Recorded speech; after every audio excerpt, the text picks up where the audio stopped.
The 2025 Dodge Charger Daytona RT. This is going to be an interesting video. This car only lasted 2 years in production, 2024, 2025, and then canceled. Why? Because no one is buying them. If you go and search up just Dodge Charger Daytona RT and see the prices that these cars are listed for, some of them are almost half MSRP. Half. That is insane for a new car. And yes, guys, I would never, ever even consider buying this thing at $60,000. Who would? And if you are watching this and you did pay $60K, I'm sorry. I'm also sorry for your wallet because of the depreciation you've just experienced. But with this car now being 35 to 40 new, and some examples even cheaper, it starts to become actually kind of enticing. Now, this is going to be my first drive inside of this car, and I've heard a lot of positives and a lot of negatives about this car, and I want to see, is this thing a piece of junk? Is it a lot more fun than people claim? And more importantly, at $35,000, is this kind of a bargain for an electric car, an electric sports car, muscle car at that? Is it even a muscle car? Well, we'll see. Just before we go for a drive, let's hop out and take a look at the spec we're actually working with real quick. So quite the cop magnet, I will say. Got the nice little RT badge, stage 1 right there. Bright orange, and one thing I can't quite get over is why this is called a Charger. This looks identical to how a Challenger looks, just like an electrified Dodge Challenger. Yet for whatever reason, they called this the Charger. So I find myself mistakenly calling this a Challenger a lot, even though it's not, but that's a weird decision in my mind. Very modern sort of grille slash headlight setup there. And this entire grill, if that's what you want to call it, is actually just a big opening to allow air to flow through there. So very unique design that I've not seen on any other car. Looks good, but not sure how much functionality that adds to the aerodynamics, considering this thing weighs 5,698 pounds. We'll talk about the power in just a second, though. That is a heavy, heavy car, not to mention 204 inches long, guys. When you pull into a parking spot, you quickly realize, okay, if this thing got an inch longer, it would just get, I mean, it already is a little uncomfortable, but it is a long, long car. Very complex wheel design there, but it looks good. Orange and black, can't really go wrong with that. Black mirrors, black roof, but a very simple design. Just like how the Challenger, again, this is a Charger, but talking about the Dodge Challenger, they're simple cars. There's not vents everywhere, big spoilers, all that stuff. It's a simple, big muscle car. And so this thing definitely kept that style. Now, one complaint I want to point out right away here, guys, is this is the charging port. And when you go to close it, I just noticed that, can you see this? It feels so cheap. It's like, there we go.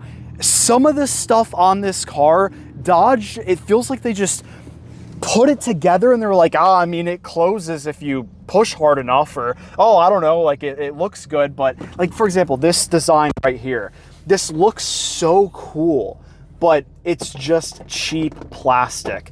And that is the case with a lot of the interior build quality here. It seems like a lot of people like looking fancy or things that look fancy.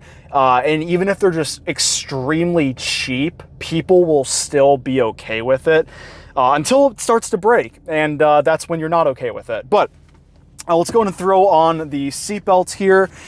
And also pretty simple interior. This is like kind of the base of the base. So if you are prepared to spend $35,000, get a half off Dodge Charger Daytona RT. This is pretty much what you could expect. Got cloth seats in here. Nice infotainment screen, by the way, which is actually very responsive. Some of them suck, but this one is actually nice. We got heated steering wheel and heated seats as well. pull up performance pages here, and just like there was in the previous generation gas-powered Dodge Charger and Challenger, you have all these really cool gauges and information about your car, that infamous dyno chart. So I do like to see that inside of this car. Nice heads-up display here. We got our drive modes here as well. Can shift between wet and snow, sport, and auto. Again, this is kind of the base of the base. If you do get the Scat Pack version of the Dodge Charger Daytona, which still is in production, not only do you get a bump of about 174 horsepower, but you do also get additional drive modes as well. I'll try to get my hands on a Scat Pack soon and compare the two, but Scat Pack, well, as a heads up, RT, this thing makes 496 horsepower, and the Scat Pack makes 670. Makes sense why people just go for the Scat Pack if they're going to be going with the Dodge Charger Daytona in general. Now, one important note just before we take off, there is a button here called Power Shot. And if you press this, it adds 40 horsepower for about 10 to 30 seconds. And Dodge actually advertises the horsepower of the RT and the Scat Pack when it is in Power Shot mode. So if you go to research this car, you'll find claims that it's 496 horsepower, the Scat Pack being 670, but that is only in Power Shot mode. If you want to know the true horsepower of this car as you're cruising along and just pressing on the accelerator, it is actually only 454 horsepower. So with that in mind, we'll talk more about that as we drive, but throw this thing into drive. Again, kind of a cheap plastic, just makes like, it makes low quality noises. So, what can, you know, for 60 grand, that is a lot of this stuff, massive complaints that would make me feel like I wasted my money if I paid $60,000 for this car. But at, again, 35, like, you can't ask for everything. And so at 35,000, a lot of this stuff, I'm like, I can put up with, you know, some cheap plastic feeling stuff, or the charger port feeling like, honestly, that feels like junk. But at 35 grand, if it closes, okay, as long as the driving experience is good, which let's now talk about. So, again, I mentioned earlier, 5,698 pounds. I am surprised to say that it doesn't actually feel like all that much weight. Very easy to steer, very comfortable. You would expect it to be comfortable at that weight. But this is, I mean, off the bat, a very nice car to cruise in. Go ahead and whip a U-turn here. And if you can see, I'm kind of just using my, oh, how's the radius? Decent, it's doable. But I'm just using my thumb to actually turn the wheel here. And very smooth on the acceleration. Obviously, there's no transmission here shifting gears constantly, so it's just one smooth pull off of the line. And we are in auto mode. We're starting off a little bit more civilized here. This would be a nice car to cruise around in, whether you're in the city or just commuting to work. I am very impressed with how luxurious the ride quality inside of this thing feels. Despite we just kind of hated on the build quality, but the ride quality does feel surprisingly good. And right back here, you'll notice tiny little paddle shifters, if that's what you want to call them. You can actually use these for braking. So press the down shift. I'm not braking. And we're only on level 2. This is regenerative braking, which almost all electric cars have. And guys, I just got to thinking, again, adding on to the list of reasons why this would actually be a really nice car to own for commuting or city driving or just going to work, whatever the case may be. You may not have to replace your brakes for 100 to 150,000 miles, because if you use this correctly, you literally don't even have to press the brake pedal unless you're stopping from between like idle speed to completely stopped. So, wow. I mean, no oil changes. There is still some maintenance you'd have to do on an electric car, but in terms of like just kind of commuting around, this is surprisingly nice off of the bat.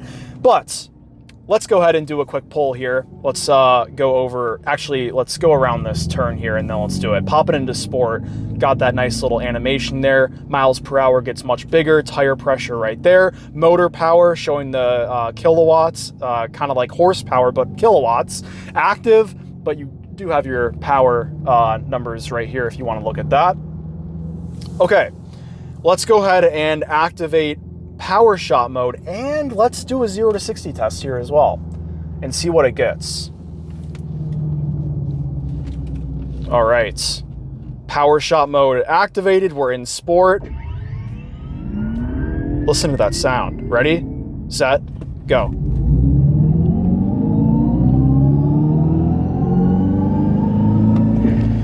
Wow. Oh, that was a little bit uphill. This thing really moves, guys. From a dig, it's definitely fast, but Jesus, man, that is a little dangerous, parking your 18-wheeler in the middle of the road. Or not in the middle, but like on a lane. What is really cool to experience inside of this car, though, is when you are rolling, when you're driving like 30, 40, 50 miles an hour, and then you step on it, the instant torque, it makes the car feel a lot faster than it actually is. 464 horsepower, not in power shot mode. In power shot mode, 496 horsepower. 456, yeah, 456 and then 496 in power shot mode, an extra 40 horsepower in power shot mode. With the instant torque, it makes it feel like it's maybe 550, 560 horsepower, because it just kicks you right back in your seat instantly. And not to mention, there are, if you've been listening, fake sounds when you start the car up. There's like a spaceship V8 kind of rumble sound. When you hit power shot mode, it gives you a very spaceship sound. And then when you're in sport mode and power shot mode and you floor it, it really tries to replicate that that standard like gas motor V8 type of sound. It's nice, I guess, you know, in the back of your head, knowing that it's fake. It's like, it's cool at first, but then you just like, okay, I'm just listening to all these like fake V8 noises, and it's a little I feel like it's better than nothing, because listening to complete silence, that takes away a lot. But they did an all right job at making up for that with all the fake sounds. Nice S2000 right there. And a Miata. Let me zip around here. If that doesn't show you how quick this thing is, I don't know what else does. It is the coolest part about this car, in my opinion.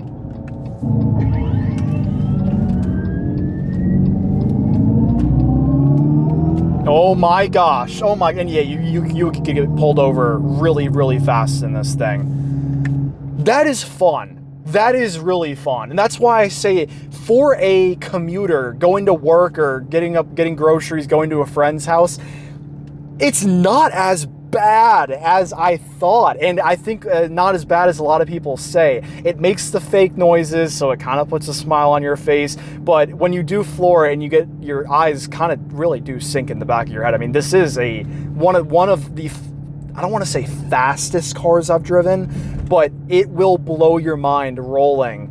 Let's do it again. We're here. Let's go to 30 miles an hour. Watch the speedometer in power shot mode, seriously.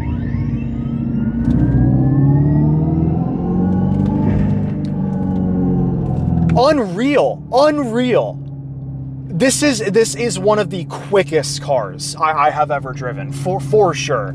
Top 5, I would say, in terms of the feeling I get in power shot mode just rolling. So if you're looking for a car that is super zippy, and this is not going to be a good time doing a U-turn right here if I even can. Okay, I'm surprised that it actually handles that pretty well. Even when we're not in power shot mode, guys, this thing has a lot of power ready to put down to the ground. I'm embarrassed to say that I like this. I actually do like this more than I should. I think in large part it's because of the speed and how quick this is. It's unusual to get this type of feeling from a car that is this inexpensive. And again, for 60, 70 grand, absolutely not. Absolutely not. I'm out. But for 35 grand, I do actually like this a lot. The deal that this gives you. Again, if you're somebody that prioritizes speed, zippiness, that kind of stuff, you're gonna actually like this a lot for 35 grand. But I do want to say there are a lot of things you will not like so much about this car, and I want to make sure that you do understand that before you really buy this car if you are considering it. Again, the quality of this thing is not great at all. I've watched owner videos on this car claiming their paint's getting scratched off because their door's misaligned, trunk's not opening. Even myself, guys, when I went to unlock this car for the first time, I walked up and I was hitting it over and over and over and over again. I had the key right next to the car. It would not open. It took me about a minute of hitting the unlock button and it was clicking. I had to lock it, unlock it. The thing wouldn't open for me. That's not good. I mean, it did after a minute, and that's what I mean. It's like some of this stuff in here, it feels like they just smashed it together. They're like, it'll probably work. And it works. But stuff like that, like closing the charging port, opening the car, that stuff should not be difficult. So is it worth 35 grand? Again, tough. Maybe a used version of this, if it drops to like 25, then I would not have a problem putting up with the super cheap feeling stuff, and I would just have fun with the acceleration experience. And that's kind of the whole point of this car, is the 496 horsepower for very, very cheap, and also low cost of maintenance if nothing breaks. If stuff breaks, not a good time. You're gonna have to take it to the dealership, all that stuff. But using regenerative braking, not having to replace brake pads, at least not often at all, maybe every like 80, 100,000 miles according to some reports. Not having to pay for gas, but the inconveniences of charging, which by the way, charging from 20 to 80% takes about 25 minutes, so to give you an idea. But anyways, I'll make more videos about this car. I'll do a comprehensive review shortly. Keep an eye out for that video, and I'll see you very, very soon in the next one. Peace out.